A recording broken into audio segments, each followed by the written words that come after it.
no one made the connection to this relic. There was a local governor who got their hands on this of La Isabela. When a Captain Lorenzo di Medina came through, he recognized this artifact, this weird, bizarre relic, and recognized it as a tattoo of a missionary, a Spanish missionary, a Father Hernandez. And he decided that he was going to go seek this out. And so he did, with a guide, a local guide named Quixum. And she recognized the map, and she recognized the area that it was in, and knew of the legend, but only knew some of the landmarks. And she actually turned on Di Medina and has decided she's going to seek it out herself. Now, she goes to, in a local town, goes to a group of adventurers, of mercenaries, and tells them, like, explains the whole plan and hires them on for this work. And that's actually you two. So she tells you, this is what I want to do. This is where I want to go. Di Medina's still gathering supplies.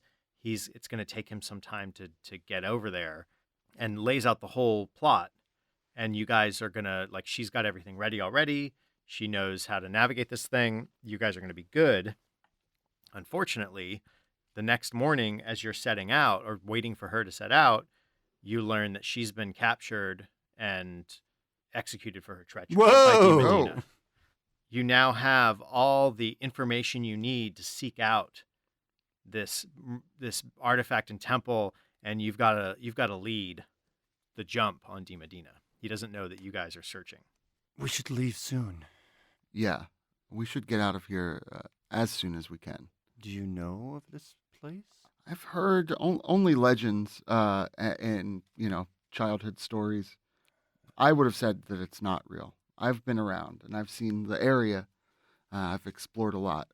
And I would say that this is a fairy tale. A skin map does sound like something out of a fairy tale. That being said, it's worth checking out. Well, Quickslim, she seems to have had a good source on this. And I can't help but... I don't know why, but I trust her. Everything in me says I shouldn't. But I do. I don't trust her. She got herself killed. I don't trust her at all. But I do trust this information that we have. In my opinion, I'm glad that we're sort of on our own to do this. It makes it much easier to split any rewards. Yes, it does. I think I can get us there. The jungle is terrible. Oh, it's not so bad. If you're used to it. I can hack my way through the jungle. You don't have to hack. We can walk through the jungle. All right. If you know the ways. Oh, yeah. So Here, try some of this leaf. No. Okay. No, I don't. So do you guys set off into the jungle? I think so. I think All right. I think I say a prayer as I take out my rosary beads and I say a few Hail Marys. Okay. So you guys tromp. It's a good 3 or 4 days of moderate travel through the jungle. Some thick patches here and there, but you're both a little more seasoned and aware. You're prepared for this kind of journey, and nothing too arduous comes up. And as you step out of the jungle, there's this loud complaining, a cacophony of macaws. And you step out onto a heavily wooded slope. And down the slope, you can see a winding river. And beyond that river, there's some thatched houses. And you can see signs of inhabitation and some smoke coming up from the little thatched roofs. And that shows that she was right. Some part of what the legend and what she has said is proving true. What Queekson was saying, there are people living this deep in the jungle. This is not a dead place. And what draws your eyes and confirms for fact that you're on the right track. Beyond the village, through the mist, you see maybe 600 meters through the woods, the silhouette of a building, a giant ancient pyramid, overgrown with moss and vines. And even from this distance, you see it's engraved with carvings of massive ancient spirits of a lost tribe. Pieces and artifacts that you've only seen unearthed and in collections. This is the Koatli Temple. I can't help myself as I slap Sitlali on the back good-naturedly, Right. saying, "We found it." This shouldn't be. These people shouldn't be here. But they are. This is a nice place to visit, but I wouldn't want to live in this part of the jungle. It's really Nice. I'm dying. I'm sweating. The bugs. This is fine. We should go maybe cool off in the river. Well, maybe. Is it upstream or downstream of these people? I am unsure. The water, Look. the water winds because you're the Right. slope goes Oh, down. of The course. water winds towards the temple, Right. towards the village. I don't know how loud of a presence we want to make. You're right. These people may just be living near the temple, and that may be just something in their area that is, of interest to them. Or they could have a closer relationship with this temple. Perhaps we should get closer and determine who they are. I think so. You want? We can take a dip in the river first, approach though. the village. If you need to be cool, we can put our feet in. Yeah, I want to go put my feet in the river. All right. So you guys go down towards the river. You find a spot that's relatively shallow Mhm. and in a bend, so it's a little less rapid, and you're able to wash yourselves, fill your water bags, get everything sort of sorted. And as you emerge from the water out of this little clearing and are getting back sort of on path to go towards the village, you actually see a group of squat, muscular men, a pair of them. They're covered in tattoos and ceremonial piercings, and they're walking towards you. And one of them actually raises his hand and says something in a language you don't understand. You don't recognize the language right now at first. For my own and for everyone's sanity, what language are we speaking? Great. I would assume Spanish. For our purposes here, we're both seasoned. I speak a little bit of your tongue. You speak a little bit of mine. yours. We're Right. able to muddle through it together somehow. So the question would be, do either of you, or does it say anywhere that either of you would have a connection, like a Nuahato language connection? Since maybe your character, since you're from Mexico, might have Right. a little bit more. Yeah. It doesn't say here. I don't think that Sitlali Okay. would know. No. Great. So we'll actually do our first check then. We'll Great. see if you guys can. We're gonna do a knowledge or perception check, whichever you guys choose. So I am using perception. So unfortunately, that is not successful. I will also try to sort of see if maybe there's some linking language between my native language and their native languages. You attempt to understand their language, and it's not coming to either of you. It seems on the edge of familiar, but it's just not quite reading. But they're symboling. They're like, and trying to they're trying to tell you something. The gestures are pretty aggressive. I am a xenophobic, and I look at you, Sitlali, Mhm. and Maria says, "We have no time for this. The governor is on their way, and the forces that he brings with them will destroy these people. We need to move on. We can't deal with this." Mm. They're like almost pushing you towards their village and like gesturingly, very aggressively, like hitting their hands against hands, like almost pushing you towards the village. Yeah, and baring their teeth. I think you're right. I do think we should move on. Maybe it would be wise. They look strong. Is that right? Yeah, I mean, there's two of them. There's Right. two of you. Probably be best not to shed blood right away. You can see that I'm a little disappointed by that, as my hand has sort of been creeping down to my Right.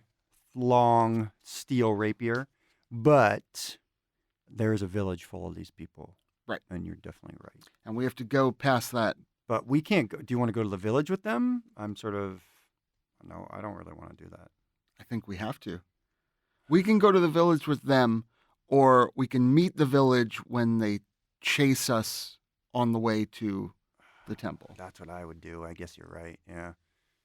I begrudgingly will follow and head into the village. You guys are going into the village. Yes. Okay. So, All right. It'll be fine. It'll be fine. I'm like so unhappy about this. So I'm but I'm putting on a brave face, and I'm quite reckless. So You're I don't both give a like fuck. sort of. You are flanked / followed by the two men, and as you walk towards the village, at first glance, the village looks like other settlements you've seen. Clean, well-built houses. They actually have an advanced irrigation system. Looks very nice. There's actually some like well-fed dogs around the huts. They recoil from you as you approach and snarl a little bit.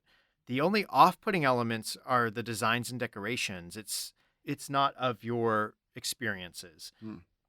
It's like it's from another time.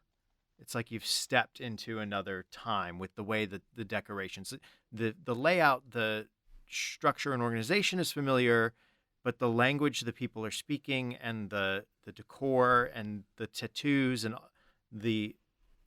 there's something Right. alien to it.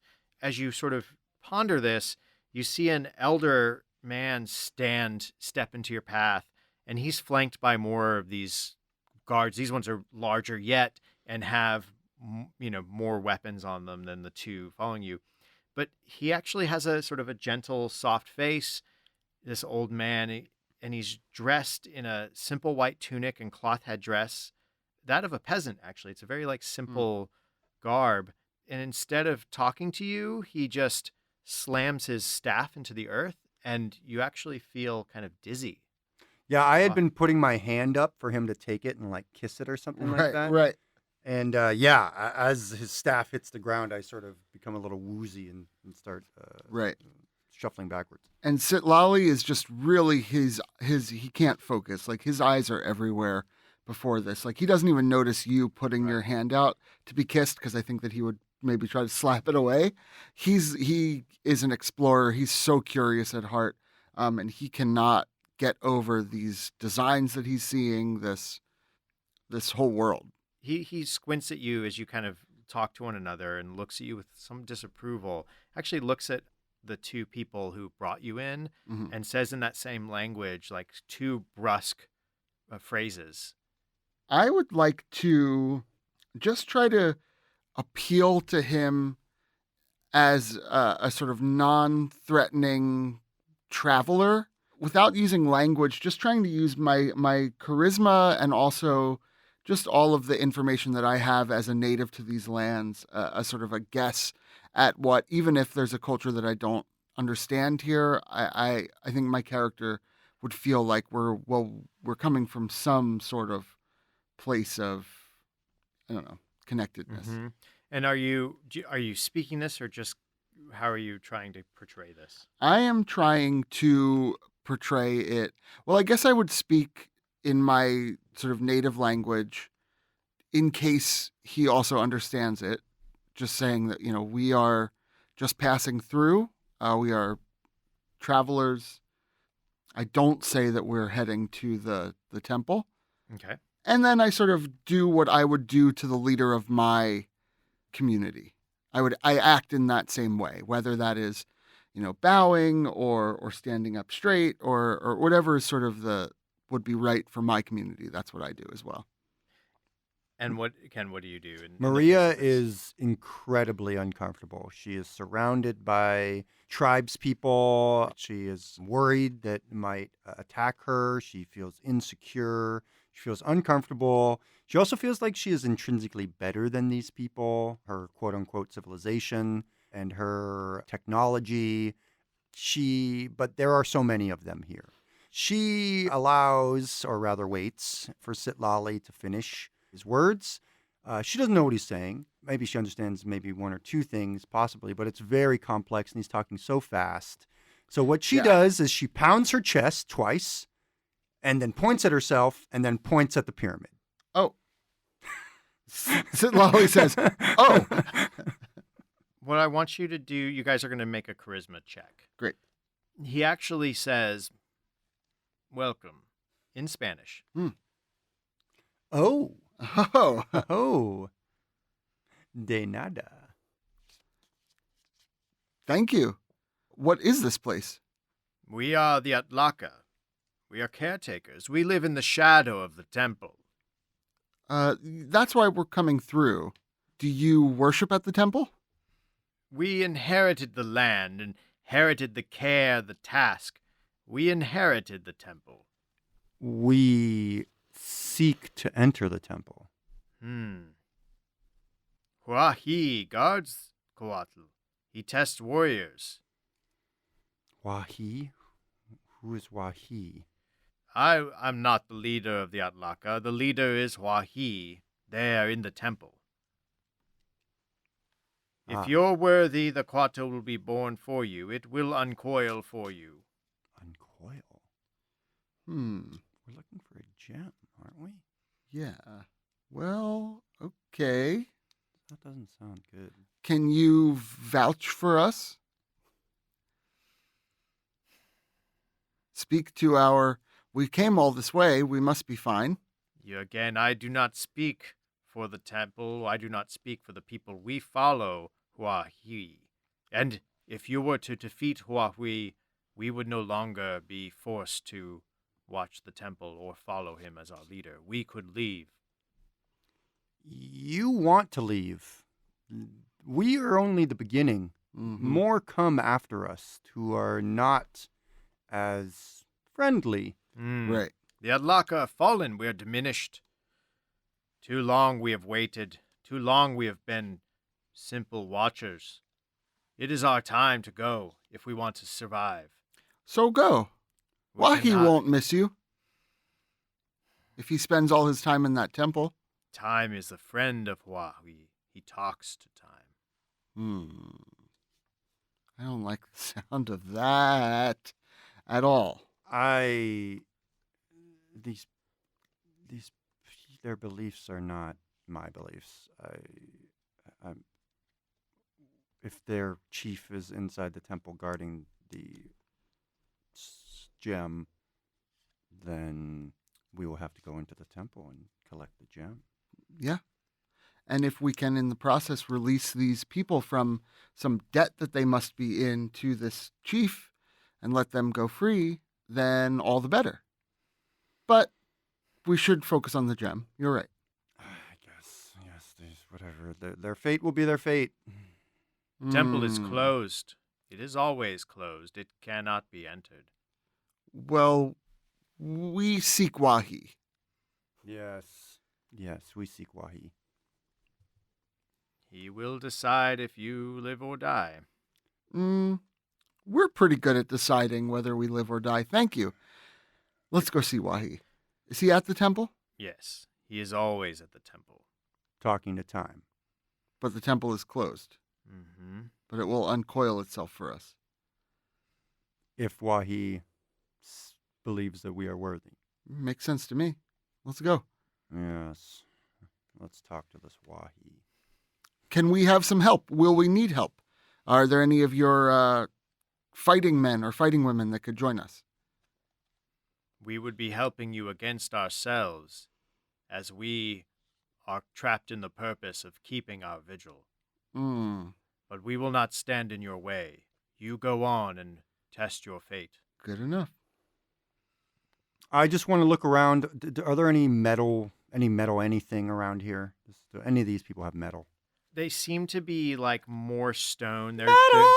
There's a little, maybe some beaten bronze, but they're mostly a stone, like jade tipped spears. Cool. Yeah, There's like a lot of they've the stuff cored, like they've like sort of chipped away Yep. to make like sort of They've cord spear. they tips. have carved out an existence in the jungle, but you can tell that they have in a daily sort of just struggle. And as sort of like you look around and you see that, yes, these are people they've innovated and built themselves a comfortable life here, Yeah. but it's simple. There aren't many children, and many of them are very old, and you can only assume that they are wasting away.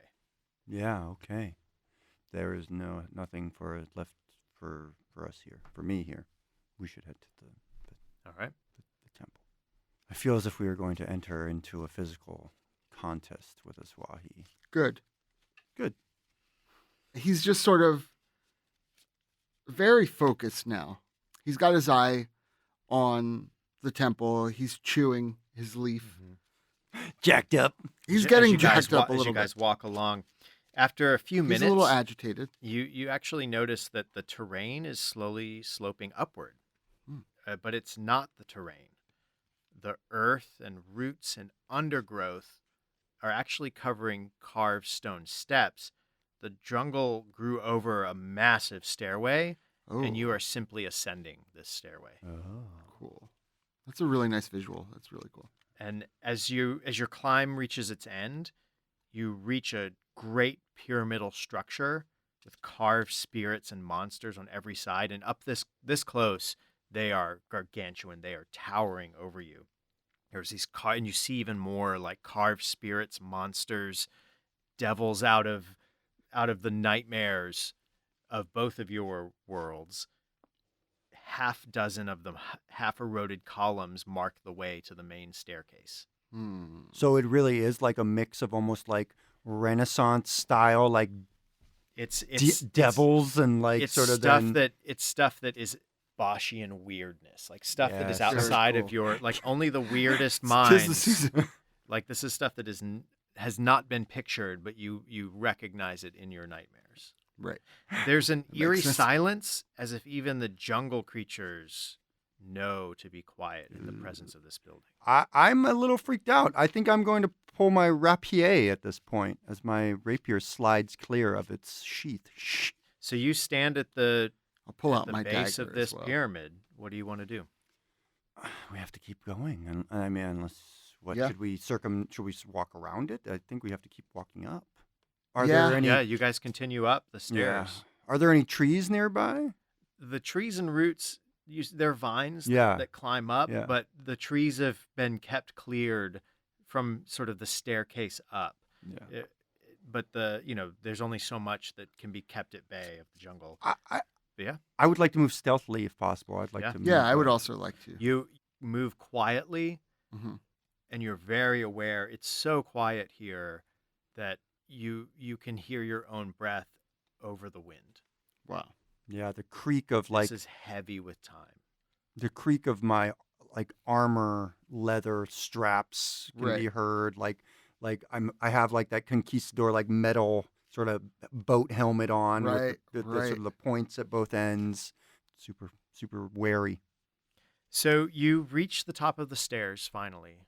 It's there are no events, no conflicts yet, and you find a large stone chapel covered with these between these pillars. It's in the shape of a massive dragon head, but not a dragon like you know of your European dragons. It's one of the Mexica dragons. But even then, there actually seems to be no entrance, but the mouth seems to be holding a disc that's taller than a man. It's one of those like time discs, Right. the like big sun dial. Does it look like we can manipulate it? Like it can move? You can't tell yet. It's 4 concentric circles, and each circle is divided into a different number of notches. And if you guys want to explore it, I can tell you more. Yeah, I think that's right. Maria looks at Sitlali and says, "Talking to time, talking to calendars." What you see is the inner circle, the first of the 4 circles, is 4 notches marked with the 4 cardinal directions. And then the second circle has 13 notches marked with the 13 signs of the calendar. Mm. And the third circle has 20 notches marking the 20 days of the lunar calendar. So you have your 4 directions, the actual calendar months, and then the 20 days of that lunar calendar.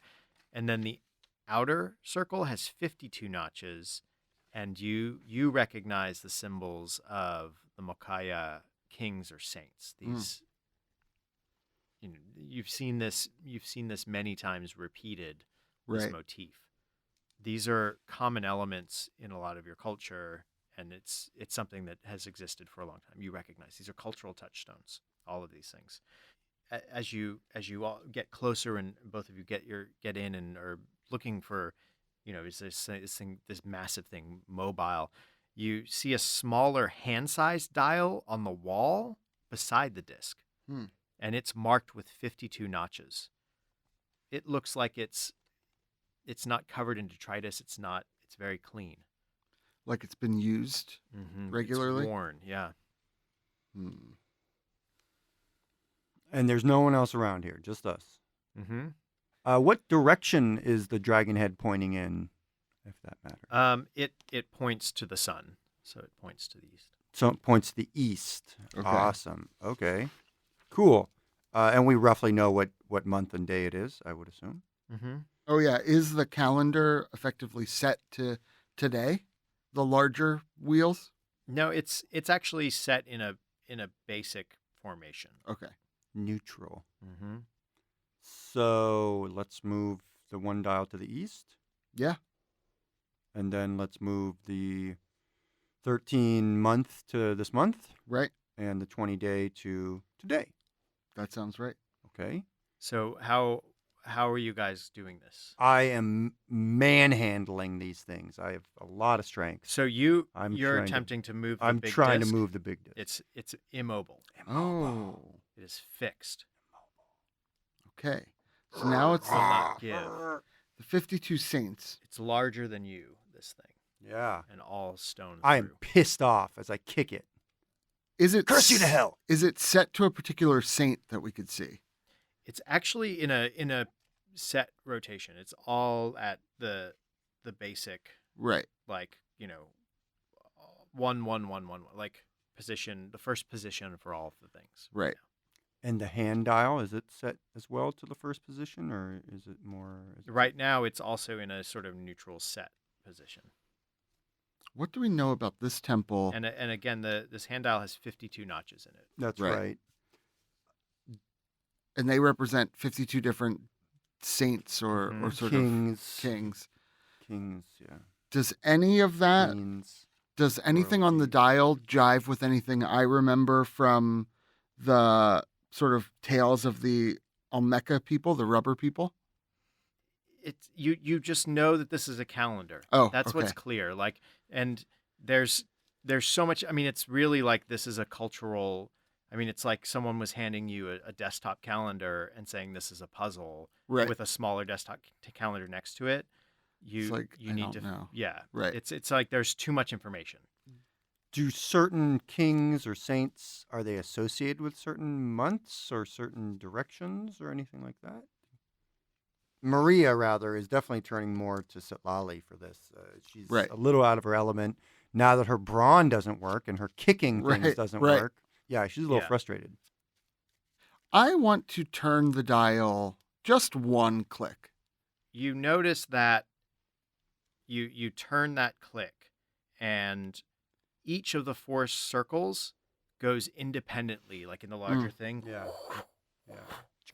Moves 1 notch each. And you notice that they were actually seeing that movement. You saw that they were all slightly misaligned before that. Oh. And now everything is 1 notch further than you had turned it, we'll say clockwise, and Right. now it's everything is turned 1 notch clockwise. So, the 1 through 4 is all turned 1. So you in turning this once, everything has turned 1 of its notches. So the 52 turned 1 of 52, the 13. the 20 turned 1 of 20, the 13 turned 1 of 13, and the 4 turned 1 of 4. So all it's like that made the largest, and then Interesting. Right. so they're all aligned off a little bit more now. So if you click through all 52 of them, you'll click through all 13. Yeah, I'm trying to figure out. So effectively, we want to click it as many times as we need to align the things that we hope for today and this month and Right. the direction, I guess. Yeah, I feel like we want to click it to try to make it the date that we feel it is, right? Yes. Okay, so you guys turn it a bunch to hit a certain date. Yes. Yes. Okay. And you turn it so that it sort of matches the current date. Right. It stops once you hit that date. Like once you've stopped in your movement, you hear like the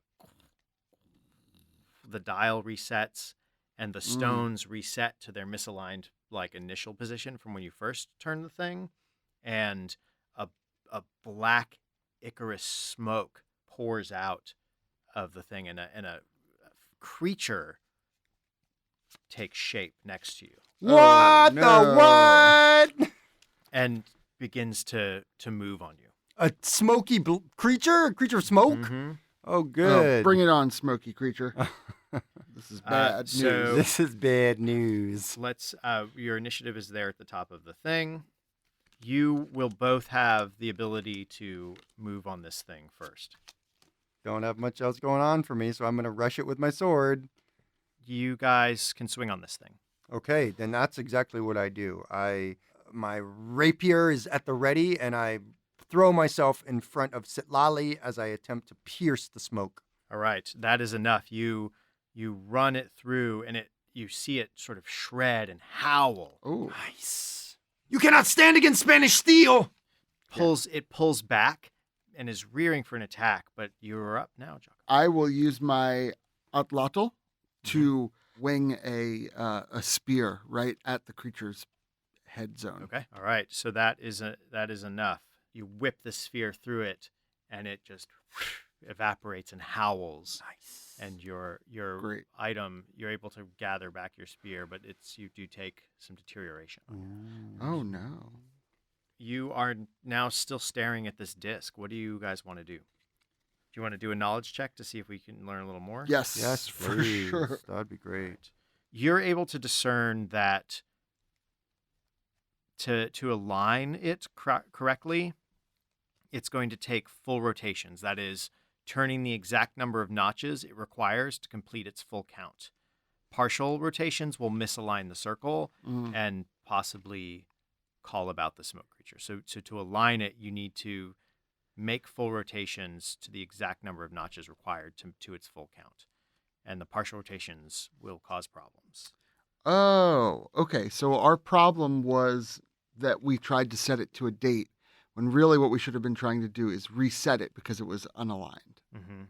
I nod at that, And- sort of blankly. My eyes, Right. my face says yes, but my eyes say I don't And- know what you're talking about. Ken, you're able to discern that the only way to align the four circles is to find a number of turns that makes each disc complete a full number of rotations.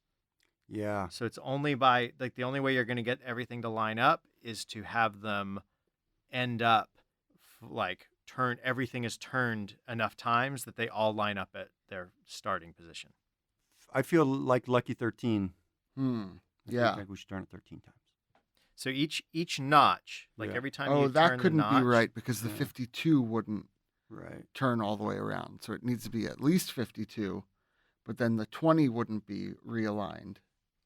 Yeah. I'm a little bit at a loss, but I'm gonna guess that Oh, I got it. you got it. Yep. Awesome. I think that we need to turn the disc, the small disc, we need to completely rotate it 5 times. to what's the total number you want? So you want to 260, basically. 260 notches. Yes. Yep. Okay. So you're going to start doing that? Yep. All right. So you begin spinning this thing.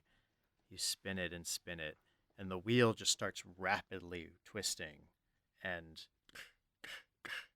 each piece locks into place, and the disc rolls Yes. back I'm the math master. How did you figure Spins this to the out? How did you side. figure this puzzle out? Because I knew that the big thing, I knew that 13 would always go into 52 Yeah. in a nice way because Yeah. you did that early Yeah. math. Yeah. Teamwork. Teamwork. And then so it Hashtag was a teamwork. matter of really the sticker was the 20. And so it was like, okay, if I times it by 4, well, that's not right. But one more is 260. Oh, and 13 goes into that nicely. Nice. Little math for you. Oh, I'm sure there are like real mathematicians listening to the show who are like, that, like you very accidentally found the answer to this problem. And there are those of us who are not very good at math who are saying, wow, magic. Wow. Yeah, it kind of feels like that to me too. So the maw of the dragon is open. The temple Yes. lays open before you. Good. Is that thing dead or did we? It's just a stone. it The was a smoke shadow thing? thing. Yeah. It was. You don't know where or what. It just seems like when you got the wrong answer, it emerged. It was a humanoid shape, or was it more of a Yeah, shade? It's a shade. It Yeah, was more of a shade, yeah. yeah. Well, out of sight, Like a out of ghost. mind. Mhm. Yeah, we're fine. Yeah. I light a torch. All right. cool. Well, as you enter, the inside of the temple is dark, but not entirely as you might have assumed of an ancient, forgotten building. There's actually small lighted sensors cleverly placed behind columns and crevices to give a dim light to the interior chamber. You might assume that the villagers keep the sensors lit. Someone maintains these lights. Whoa. The walls are Wahi. carved with strange, monstrous faces and naked human saints. And they shift and flit in the light of the flame from these sensors. They're even more monstrous and almost alive, it seems. And as you step into the inner chamber, the floor shifts slightly, and another mechanism slowly reveals a descending staircase. Ooh. You know, I realized we never asked the chief why his staff made us dizzy. Oh, yeah. Okay, anyway. you let's- felt that as well? Yeah. I thought I just had heat stroke. So You you're do. You're You ascending. absolutely do. You guys see these temple stairs Great. laid out before you. That's They never good. they descend. I'll go first. As you work your way down these stairs deep into the temple's heart, the shadows seem to move unnaturally. At first, you guys think it's sort of like flickering projections of the sensors, but soon you see that some are moving on their own. Are our shadows misbehaving, or are they? It's hard to. There's just between your torch and these varied light sources with obscured and obfuscated things. Things are getting a weird movement to them. It's as if the light bothered rather than creates the shadows in these movements. And there seems to be someone speaking at the edge of your hearing in a low, rasping voice. You don't understand the words, but it's something like ha ha hui kuam ka ha ha kaya. Then one of the shadows coalesces and steps Boo. forward, strikes at you. Ah! Oh. Does And it? another of these shadowy forms that you met at the temple mouth. Two of them are before you. Oh, shit. Do we draw new cards, or we use the same We're cards? saying we got you no rest. For the No wicked. rest for the weary. You do have initiative. Good news. Yeah, I'm in front. Yeah. They've sort of sprung up to either side Mhm. of us, and I'm gonna. And the stairs are wide. It's not like you're gonna fall off the stairs. The stairs are they're sort of, except for these depressions and the walls that raise up above you. Right. You're on a broad stairs and you are on an unsure footing. You'll be okay. Right. But these things stand in close proximity to you. I cry out in surprise Mm-hmm. as I jet my rapier to my left as I get a Very lemon. The wisp parts and skates around your. Oh, what? No. It beat an 11? Dang. I am going to actually see if I can remember anything about these creatures from stories that I've heard. The closest recollection you can have is just tales of Darkness almost coalescing. demon Right. demons, like shadows of men or shadows of the dead, of the gods. Okay. Well, I am going to, after seeing it sort of part around his thing, I would like to strike a flint and sort of light my spear Okay. on fire, Sure. if I can. That's awesome. Is that a check? Yeah, let's do it. We'll do Okay. it. It's a little bit of a crunch, so we'll do Right. a test against time for this. Great. Your spear's already beat up a little bit too. Now It you're gonna is a light little. on fire. Yeah. Love it. I'm going to do this with my crafting. And I don't you're know. pretty I guess quick. this is You're combat. pretty quickly able to light the spear. It's going to Great. take a point of deterioration. That's okay. Each of one of these turns, and the shadows reel a little from this, but they quickly regain their footing and approach and come on to both of you. If I can shout, I would say, your torch, the fire. All right. So the first one is going to strike at you, Ken. You're able to deflect the attack and brush it back with your torch, but your footing is rocked as you step back. Ooh. Jocko, the other one comes on at you. I'm going to be athletic and try to do a backflip out Sure. of the way Sure. because that's better than my melee. Okay, that's kind of fun. I Yeah. kind of like that. The I'll play creature lashes out at you and actually strikes you, catches your leg a Right. little bit. So mark that you've taken a little damage in your leg, and you kind of flip back onto the stairs, and in catching you and grasping you and raking you on the leg with its claws, it was also pulled along by your own momentum and sprawls out between you and Ken. So we're back at the top of the order, and you guys can attack. I will stab downwards into the fallen creature. Okay, so because of your stumble, you had a disadvantage, but Mm. because of its stumble, it has a disadvantage, so we're going to call that a wash. Wash. Very good. All right. You strike into its back, and it howls in pain and writhes with your... Would you attack with your sword or your... With a sword. Yeah. That's right. Yeah, so it writhes, pinned to these stairs Right. by your attack. And now it's your turn. And with this thing pinned, I'm going to take just my spear Mhm. that is on fire and forget my tube right Mhm. now and just try to just skewer it with Okay. this flaming spear. Great. You strike at it, Right. and it howls and evaporates. Yay. All right. The fire goes out, Ooh, sit loud. and you there's a sharp crack in your spear, and it takes two more points of Oh, damage. man. The one at your back comes at you now. Sure it and- is. and attacks you. Oof.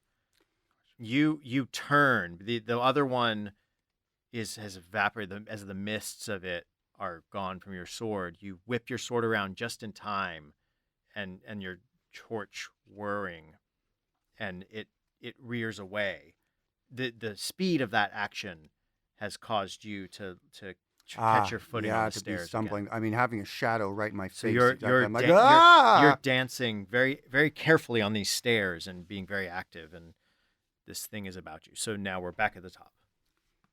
Cool. I'm just gonna try and put this thing out of its misery. You spear it right through, and it shrieks and howls on the point of your rapier, and steps sorry. back, but still is alive. If I was stumbling, do I get a negative or anything like that? Yeah, for but that? it's you still We're good. Yeah. Okay, I'm going to try to throw or try to wing this last spear at it. That is enough. Great. But Nice. your spear whips through it, and whatever cold energy is in this thing, your spear continues forward, and just you hear it shatter in the darkness. Okay. Cool. I think that's Ooh, your spear bad. shattered. Yeah, my spear shattered. You continue down the stairs, and you finally reach the bottom. And it's a long stone passage that leads deeper into the pyramid's heart. There's stone engravings of men and monsters in sequence, and at the end of the passage, there's so as you walk along, there are these like engravings along the walls, and more of the sensors, and you continue down the passage. What would you like to do? Yes, continue down. Yeah, I want to look at Sitlali and make sure that like his leg isn't like turning Oh into yeah. shadow. Yeah, or how does something my like leg that. feel? Yeah. Do you guys want to? So you guys kind of pause for a moment and collect yourselves. Right. Yeah. Drink some water. Yeah, and I think you guys can get a slight rest. You had Okay. exerted yourselves, and that was a harrowing encounter. And yeah, you're able to set your leg a little bit. You actually find some tattered bits of the spear, Right. so you're okay in that regard now. You're able to like stop the scratch, the like blackened edges of the scratch. Right. You're able to sort of clean up. Could I, in this moment, attempt to make another spear, or Yeah, you bring gear with you to do Right. that. So yeah, it's gonna be a difficult thing. It's gonna take a little time. might be worth it? Yeah. I think so. Your spear is good news. Yeah. We like your, I mean, that silver dagger or that steel dagger you have is no joke, but Right. spear seems pretty good. Maria is happy, or rather not happy. She's bravely standing guard, but you can get the sense that she's sort of poo-pooing you or sneering at you, like your shitty weapons that Right. break all the time. Right. This whole fucking thing. Okay. And so, and you definitely though you still hear the rasping chanting, Right. and Oh, there's still fuck. pressure. So you're under a time crunch. Right. So I'm gonna just try to really quickly, Mm-hmm. craft. You are successful in that. You're able to Great. cobble together a new spear for your throwing apparatus. Okay. I think we need to find this whispering All right. person. You're right. So you continue down the passage, and you actually reach a fork. There are Ooh. 3 paths.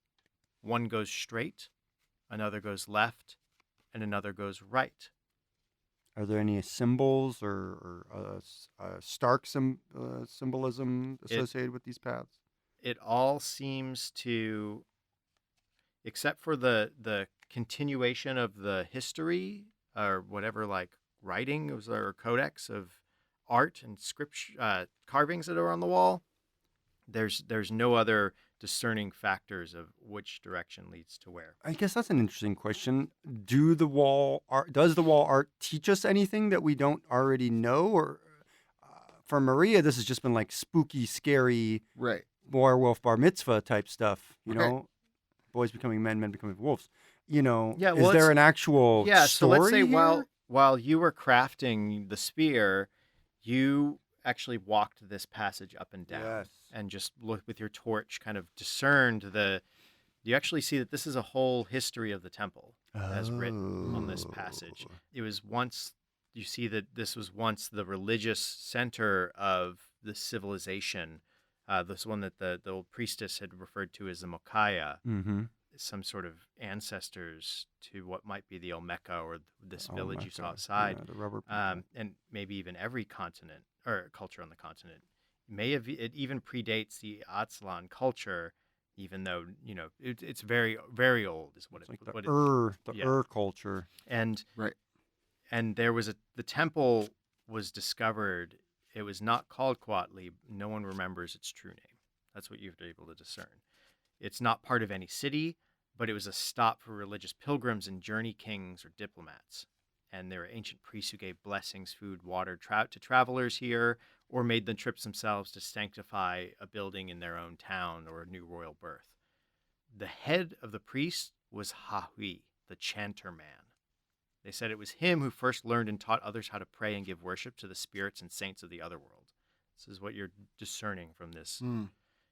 Once Hahui found a strange stone the size of a large water gourd, but it was polished as a gem and heavy as a boulder. Hahui ordered the stone brought to the temple. It took 3 men to carry it back. First night after the stone was carried to the temple, thunder rumbled and the skies parted, and a dragon flew down to the pyramid. It was the old dragon, the heaven snake, which the Nahu called Mixcoatl. And he had come to talk to Hahui, for the stone was one of his eggs, and he wanted it back. What? Oh no. Hahui was like, nope, and did not return the egg. But he threatened the dragon and said that Mixcoatl and his kin should serve mortals from that day onward, or else Hahui would kill the egg and Mixcoatl's son. Brutal. The old dragon accepted the deal, but on the condition that the mortals sacrifice their children to the dragons, just as the Mixcoatl had sacrificed his child to mortals. Thus, the covenant was sealed, and the Mixcoatl dragons came down to human cities and blessed and protected them, and in exchange, mortals fed them with their children. And the Whoa, dragon That's why there were stone- no children Yeah. in that little town. Whoa. The dragon stone, the ancient stone, remained in the temple as a witness of the pact, and the egg never hatched, and the dragon was never born, because it was a witness to the pact between dragons and mortals. So we're not looking for a gem at all. We're looking for a dragon egg. Mhm. And as you stand near the end of this passage, you're reading the last of this. You discern, and you both are seeing this, that one day there would come warriors, and Huahui knew this, warriors that would break the covenant between dragons and mortals. When that happened, the egg would break, and a dragon would be born, and he would be like his father in glory and godlike might, and he would serve the warriors that came for him. So Huahui didn't Oh, die, damn. but remained a living shell, a deathless guard, watching over the temple for centuries after centuries, until the age of the breaking of the covenant, until the warriors came that could reclaim the egg of Mixcoatl and summon the child of the old dragon to battle. So that's what you learn as you reach this passage. And Yeah. we're going to interrupt our story here and continue in our next communique. I was one of your players, John Holt. You can find me on Twitter at Lord Joho and on Instagram at board_ghost. And you can find my other podcast at newtoyoushow.com. And you can find my other podcast at woundandstab.com. Ken, where can people find you? You can find me green with envy that John just dropped such a sick cliffhanger on us. But do also find me, Ken Breeze, in New York City, where I am a concierge DM. Hire me to run your games for D&D or any other game setting that you might be interested in. I also do a great online stream on Twitch on Wednesday nights, Secrets of Hammerfest. Check us out. And, of course, go to burlingsbeard.com, my awesome website. Thanks, everybody. All right, Jocko, where can people find you? You can find me on all the social medias under my name, Jocko Farino. Pretty much the only Jocko around.